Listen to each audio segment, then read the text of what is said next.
Hello students, इस video में हम लोग पढ़ेंगे इंटीरियर ऑफ द अर्थ, जो कि फिज़िकल ज्योग्राफी क्लास 11th का एक चैप्टर है। और साथ साथ ही इंटीरियर ऑफ द अर्थ एक इम्पॉर्टेंट टॉपिक है आपके यूपीएससी मेंस के लिए। आपके प्रीलिम्स में इससे क्वेश्चन आ सकता है, आपके स्टेट पीसीएस में ये बहुत हेल्पफुल है, या किसी भी कॉम्पिटिटिव एग्ज़ाम में ये बहुत हेल्पफुल है। तो इंटीरियर ऑफ द अर्थ क्या है? इंटीरियर ऑफ द अर्थ में हम लोग जनरली पढ़ते हैं कि अर्थ के इंटीरियर में क्या क्या है। ठीक है, अर्थ के इंटीरियर की पढ़ाई करते हैं हम लोग इसमें। जैसे हम लोग सब जानते हैं, अर्थ 3 कंसेक्यूटिव लेयर्स में डिवाइडेड है, दैट इज़ क्रस्ट, मेंटल और कोर। ठीक है, तो अब उसके बारे में जानेंगे कि किसका कॉम्पोजिशन क्या है। तो इंटीरियर ऑफ द अर्थ में हम लोग सबसे पहले कुछ एविडेंसेस को देखते हैं। एविडेंसेस जो कि 2 हिस्से में डिवाइडेड है, एक डायरेक्ट एविडेंसेस और एक इनडायरेक्ट एविडेंसेस। ठीक है, तो डायरेक्ट एविडेंसेस वैसे एविडेंसेस को कहते हैं जो हम देख के पता कर सकते हैं, लाइक जो हमको डायरेक्टली दिखा हो। जैसे कि माइनिंग क्या है? माइनिंग करने से क्या होता है, जब अंदर की ओर, जैसे कि रशिया में माइनिंग किया गया था कोला पेनिनसुला में 12 किलोमीटर तक, क्योंकि वहाँ पे गैस पाया गया था, नेचुरल गैस मिला था, तो वहाँ पे माइनिंग हुआ था। 12 किलोमीटर तक अंदर वहाँ पे माइनिंग हो गया था। तो माइनिंग करते करते लोगों को पता चला कि जैसे जैसे आप धरती के नीचे जाते हैं तो उससे क्या होता है, वहाँ पे आपका टेम्परेचर और प्रेशर बढ़ता जाता है। टेम्परेचर और प्रेशर डेंसिटी इंक्रीज़ करता है जैसे जैसे हम लोग डेप्थ में जाते हैं। तो ये हम लोगों को माइनिंग से पता चला था, जो कि डायरेक्ट एविडेंसेस का पार्ट है। ये डायरेक्ट एविडेंस कैसे हुआ? लोग वहाँ खुद अंदर तक जा रहे थे, वहाँ पे माइनिंग हो रहा था, तो वो फील कर पा रहे थे कि अंदर जैसे जैसे जा रहे हैं डेंसिटी भी बढ़ रहा है और टेम्परेचर भी इंक्रीज़ कर रहा है। तो इससे हमें ये पता चला कि अर्थ के नीचे क्या है, टेम्परेचर जैसे जैसे नीचे जाएंगे तो टेम्परेचर इंक्रीज़ करेगा। ये हम लोगों को माइनिंग से पता चला था। In Kola peninsula of Russia mining is done almost till 12 kilometre. ठीक है, इससे हम लोग वहाँ के रॉक के बारे में, उसके कंपोजिशन के, क्रस्ट के कंपोजिशन के बारे में समझे। ठीक है, तो जब माइनिंग किया जा रहा था तो ये ऑब्ज़र्व किया गया कि डेंसिटी और टेम्परेचर जो था वो डेप्थ के साथ इंक्रीज़ किया। और ये भी ऑब्ज़र्व किया गया माइनिंग के थ्रू ही कि ओशन या फिर ओशनिक क्रस्ट जो है वो सीमा, यानी कि सिलिका और मैग्नीशियम से बना हुआ है, और जो कॉन्टिनेंट है वो किससे बना है? सिलिका और एल्यूमिनियम से बना है। ठीक है, और ओशन जो है वो डीपर है एज़ कम्पेयर टू कॉन्टिनेंट। ये डायरेक्ट एविडेंसेस था जो हम लोग को डायरेक्टली पता चला। वॉल्केनिक इरप्शन, दूसरा डायरेक्ट एविडेंस क्या था? Volcanic eruption. लावा जो बाहर आया वॉल्केनो से, मोस्टली फ्रॉम एस्थेनोस्फेयर। आप जानते होंगे जैसे ऐसे लेयर होता है, तो ऊपर वाला लेयर क्रस्ट, ये मेंटल, जो अपर मेंटल होता है यहाँ इतना दूर लिथोस्फेयर होता है, फिर ये एस्थेनोस्फेयर होता है। तो मोस्टली क्या हुआ, मोस्टली जो लिथोस्फेयर से, मतलब एस्थेनोस्फेयर से, एक्सक्यूज मी, एस्थेनोस्फेयर से लावा जो निकलता है बाहर, रिलीज़ होता है थ्रू द वॉल्केनो। ये वॉल्केनो होता है, ये ओपनिंग होता है, ये वॉल्केनो, इससे जो लावा निकलता है उसका स्टडी किया गया। तो उससे अर्थ में एस्थेनोस्फेयर के कॉम्पोजिशन के बारे में पता चला। तो ये भी डायरेक्ट एविडेंसेस है, क्योंकि जो लावा बाहर निकला उसको लैब ले जाया गया, उसकी स्टडी की गई उसके बारे में अच्छे से, तो वो हम खुद देख पा रहे थे डायरेक्टली। तो ये डायरेक्ट एविडेंसेस का हिस्सा हो गया। अब इनडायरेक्ट एविडेंसेस क्या होते हैं? इनडायरेक्ट एविडेंसेस होते हैं जो हमको डायरेक्टली नहीं पता है, पर हम एज्यूम करते हैं कि हाँ ऐसा हो सकता है कि अर्थ के अंदर आयरन और निकल पाया जाता होगा, जिससे मैग्नेटिक फील्ड क्रिएट होता है, या फिर और भी बहुत अलग अलग तरीके के इनडायरेक्ट एविडेंसेस। ऐसे एविडेंसेस है जिसको हम डायरेक्टली नहीं देखते हैं। जैसे इनडायरेक्ट एविडेंसेस में आता है मीटियोराइट्स। ठीक है, मीटियोराइट स्टडीज़। तो ये माना जाता है कि जब अर्थ फॉर्म हुआ था, आपने फॉर्मेशन ऑफ अर्थ के बारे में पहले चैप्टर में पढ़ा होगा कि जो बिग बैंग थ्योरी के हिसाब से जब ये ब्लास्ट किया था, जो टाइनी बॉल था उसमें एक्सप्लोजन हुआ था, तो ये छोटे छोटे हिस्सों में टूट गया था। फिर लास्ट में वो वापस में सब साथ में आके जुड़ते और उससे अर्थ का फॉर्मेशन हुआ। ठीक है, तो ये माना जाता है कि कुछ पार्टिकल्स होंगे जो नहीं जुड़ पाए होंगे, वो अभी भी स्पेस में ऐसे ही सस्पेंडेड होंगे, है ना। तो वो होते हैं क्या होते हैं वो?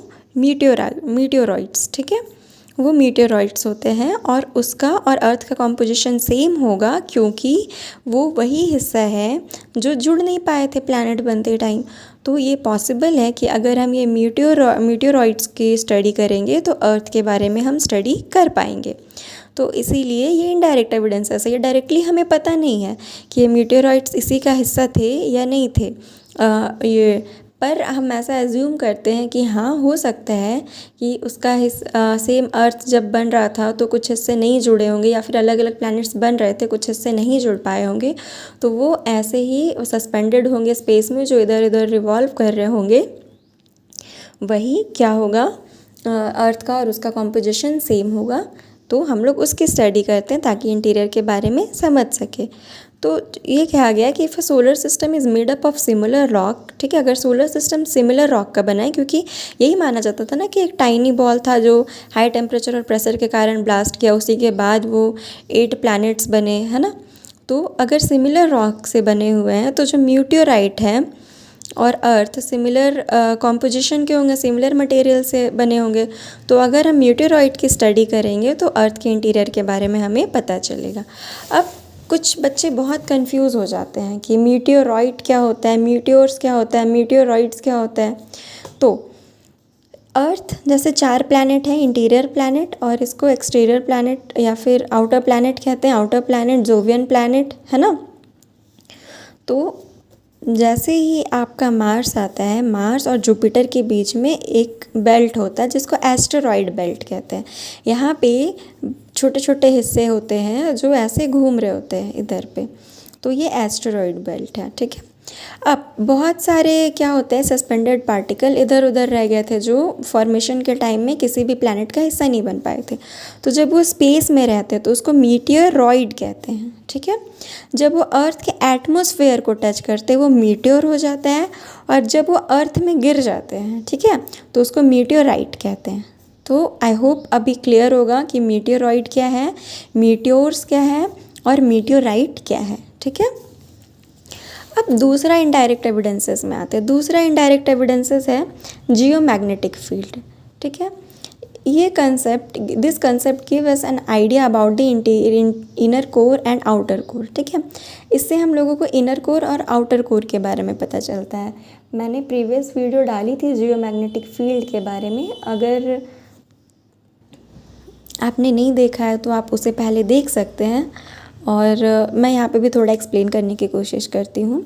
जियोमैग्नेटिक फील्ड, कोई भी मैग्नेटिक फील्ड, आप अगर किसी भी मेटल से आप कंटिन्यूसली करंट पास करेंगे, ठीक है, यहाँ पे इलेक्ट्रॉन का मूवमेंट होगा करंट बार बार कंटिन्यूसली, तो ये जो आपका ये मेटल होगा वो एज अ इलेक्ट्रोमैग्नेट वर्क करना स्टार्ट कर देगा। इसमें मैग्नेटिक प्रॉपर्टी आ जाएगी due to the movement of electrons, ठीक है। तो ये मैग्नेट बन जाएगा। वैसे ही हमारे अर्थ में जियोमैग्नेटिक फील्ड लाइन्स है, ठीक है, जियोमैग्नेटिक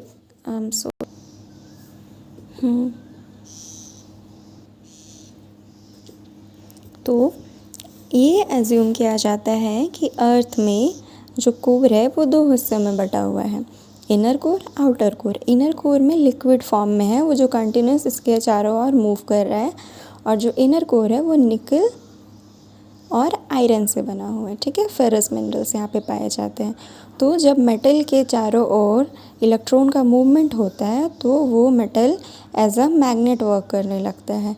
तो उससे क्या होता है, फिर अर्थ में हमारे मैग्नेटिक फील्ड है, ठीक है, मैग्नेटिक फील्ड इसी से आया है।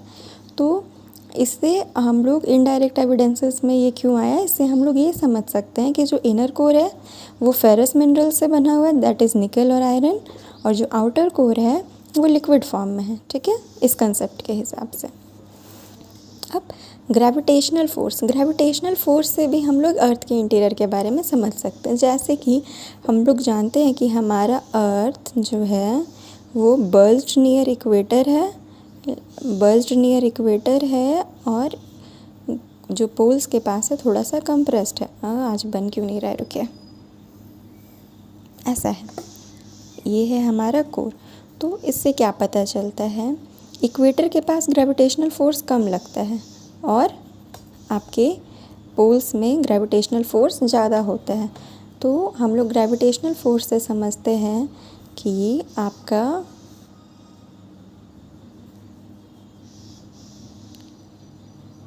ये तभी पॉसिबल होगा ऐसा जब हाईएस्ट डेंसिटी जो होगा वो सेंटर पे होगा, अर्थ के सेंटर पे होगा। ये सेंटर पे हाईएस्ट डेंसिटी जैसे निकल और आयरन, मैंने बताया सियाल और मैग्नीशियम से आपका बना है ये क्या कहते हैं ओशनिक क्रस्ट, और